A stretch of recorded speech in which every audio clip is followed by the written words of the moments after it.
Kumagawa is the best antagonist in Medaka Box. Most people would definitely agree with that. However, we shouldn't let ourselves forget the other amazing antagonists this series has to offer.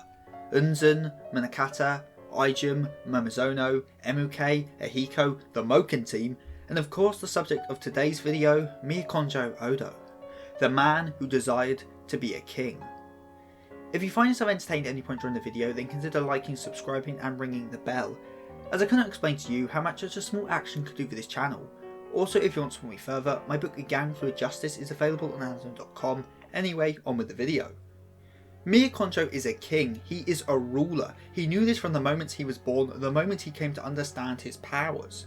However, he didn't do this out of maliciousness or a desire to control the weak. He trained his powers for years, never experimenting on anyone else, as he didn't want to use them for evil, and he didn't want to sacrifice anyone.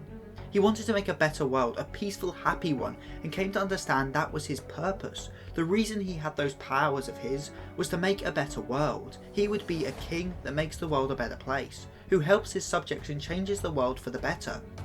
So when he first used his powers, when he spoke for the first time, he wanted to say,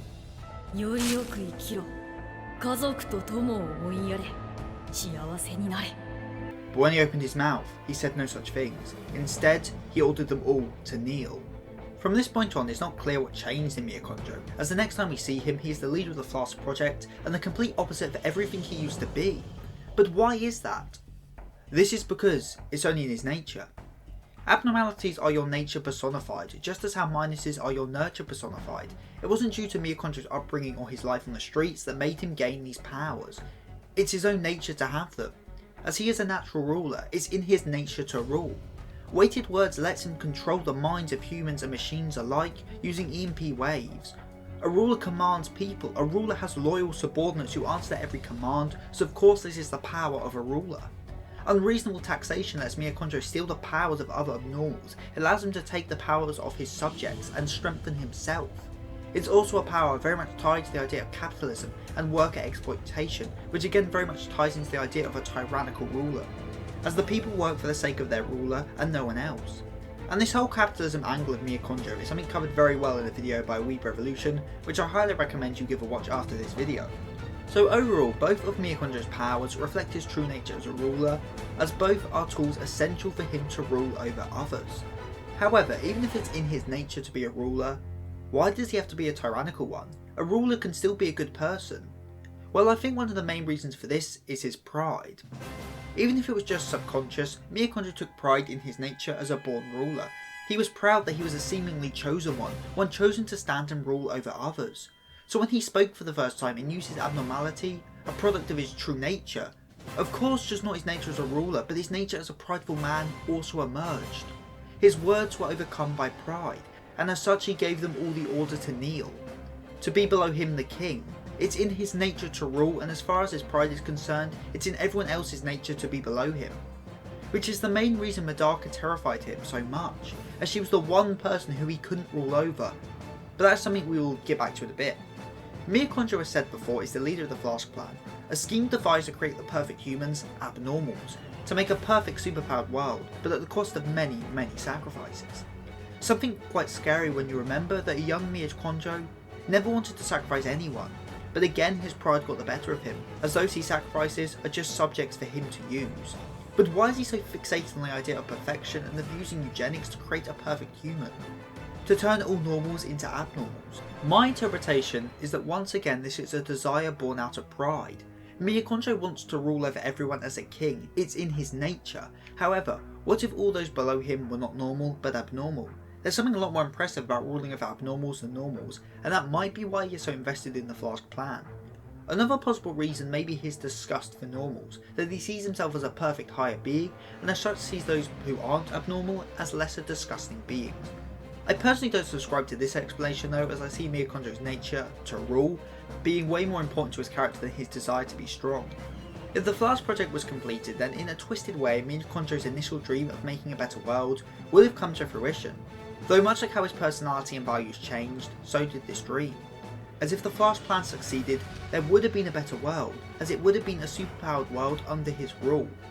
But that would only be a better world for one person, for the King Miyakonojou. It cannot be denied that at least up until his defeat by Medaka, he was one cold son of a gun. As I said, we don't exactly know why Miyakonojou changed so much, but we know for one he became far colder. Before he refused to sacrifice anyone, but when we meet him in the 13 Party arc, he has obviously changed, not caring how many lives are lost in pursuit of the Blast Plan's end goal. This is probably best shown by how he has no issue with almost killing Koga, and showed mild annoyance at best when he thought Yukahashi had died, the person closest to him in the world. Yukahashi and Miyakonojou's relationship though is quite an interesting and in places tragic one. Yukahashi, due to his own abnormality, the ability to read minds, was always bombarded with the thoughts of others. He never had peace, no matter what. That was until he met Miyakonojou. All the other voices were drowned out by one, by Miyakonojou's mind that said one thing. Miyakonojou, even if he didn't realise it, was Yukahashi's saviour. Despite being a ruler who rules over others, in this moment he acted a bit more like a god saving a mortal. A bit like Medaka, the human goddess. Only after being beaten by Medaka does Miyakonojou come to understand his feelings for Yukahashi, and they become friends, as a key part of Miyakonojou's defeat was being dethroned, as a king has no equals, but once defeated by Medaka, Miyakonojou could finally stand on the same stage as his friend. He had to be knocked down a peg so that he could understand, which mirrors the feelings of Yukahashi, as he couldn't see Miyakonojou as a friend due to them not standing on the same level. One looked up at the other looked down on the other. Only when Medaka knocked Miyakonojou down a peg and Kikujima showed Yukahashi the power of friendship did the two finally meet eye to eye and understand they were true friends. Miyakonojou, much like many of the series' other great antagonists like Kumagawa and Ihiko, acts as a foil for Medaka. This is best displayed by the effects they each have on people, or more simply how they change people. Medaka reforms people and Miyakonojou controls people. Medaka influences people for the better, but never does so against their wills. Miyakonojou, on the other hand, controls people. He brainwashes them and makes them do things without any will of their own. One is change where the affected party is willing and one is not. This is very much symbolic of the two, as Medaka is a goddess who helps all, and helps people to better themselves, and Miyakonojou is a rightful king, one who rules over all, and one who everyone should be subservient to. A goddess doesn't rule, they merely aid, so the people involved need free will. But a king merely rules, they don't need their subjects to have any free will, as they merely have to bow their heads and serve. However, Medaka is always right, too right even, something Miyakonojou admits. However, as he says himself, you cannot assume what is right is always acceptable. He challenges Medaka's views and her very existence, despite knowing she is always right, as a king doesn't care for what is right and what is acceptable. A king does what they want, how they want. They are the absolute power, the one who calls all the shots, so it doesn't matter if Medaka is right, as Miyakonojou is the king, and the king is the one who decides what is right and what is acceptable. However, there is still one big difference between the two, and that is best shown through their respective abnormalities, unreasonable taxation and the end. Both allow the users to obtain the abnormality of another, but there's a big difference. Miyakonojou says that his unreasonable taxation sends EMP waves to the heart to extract a person's abnormality, but this is flawed from the start, as you can never change someone's heart, and that's why his power only copies other powers. Unlike Medaka's the end, which perfects other powers. Miyakonojou tries to take powers as he is the king and he owns all, even the abilities of his subjects. Medaka doesn't do that, she learns from them, she doesn't steal, she embraces and learns. It's a king's nature to use what they rule over, but a goddess has no right to take from others, and this is shown through their respective powers. And the fact that one is a king and one is a goddess is exactly why Miyakonojou lost in the end, as a king cannot stand up to a goddess.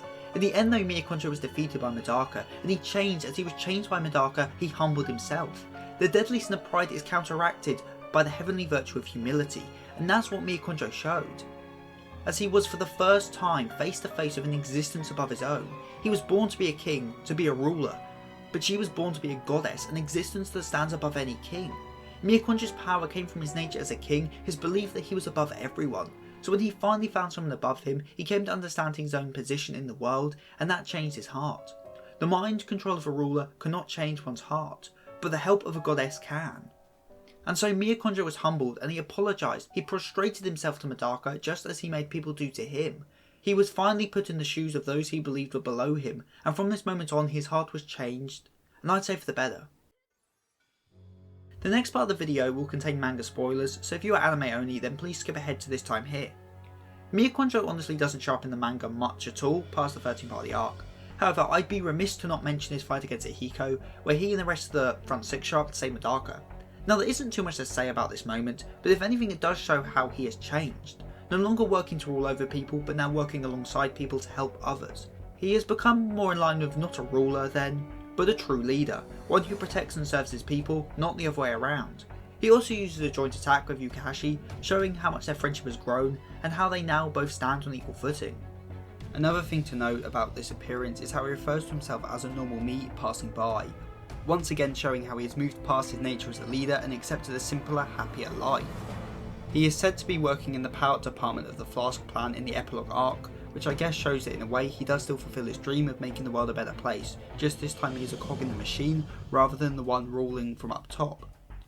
Now I know he does appear in Good Loser Kumagawa, but I'm yet to read it, so I won't comment on his appearance there much. Though from what I have heard, it makes very clear the idea that Miyakonojou has accepted that you cannot control others' hearts, something Medaka taught him in the 13-party arc. And also that any world he would have built using his powers would have been one without heart, and so would be one no one would ever want to live in. However, I haven't actually read it yet, so I won't say any more, and if any of that's not true, blame the wiki. Overall, Miyakonojou is a brilliant antagonist, being a stellar foil to Medaka, while also acting as a vessel for conveying the ideas of what it means to rule, to be born special, and what it means to humble yourself. Behind Kumagawa, he is probably my favourite antagonist in the series, though Ahiko isn't far behind, and it's just one of the many reasons I fell in love with this series. Comment of the week comes from MC Steve, and yeah, I didn't explain that part very well in the video, but I'm glad my comment reply made sense. If you have any opinions on Miyakonojou or Medaka Box as a whole, then tell me in the comment section down below. And if you have a suggestion for a future video, then again the comment section is fun enough down below. Also don't forget to check out my Twitter at SethTheShin for channel updates and just general chatter, and my DM's always open if you want to chat to me directly. Or check out my Instagram at SethTheShin_cosplays, and my cosplays are random anime merchandise. And if you want to support me even further, then check out my book Gang Fluid Justice at Amazon.com. So with all that said and done, I have been Seth the Sin, the Deadly Sin of Geek, and I am signing out. Stay safe, everyone.